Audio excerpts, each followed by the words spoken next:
Oh, anya tinaimas mga karoba. I-comment nyo man below. Tilapia nga nabiyag. Wenno tilapia ti baba. Pinagluluto manan. Pag wala na tayo sa kalendaryo, mga karoba, hindi na fresh ang tilapia natin. Agree ba kayo? Para lalong sumarap ang ating tilapia, magluluto tayo ng curry okra.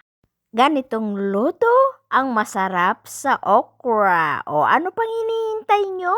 Magluto na kayo para madulas-dulas ang ating lalamunan.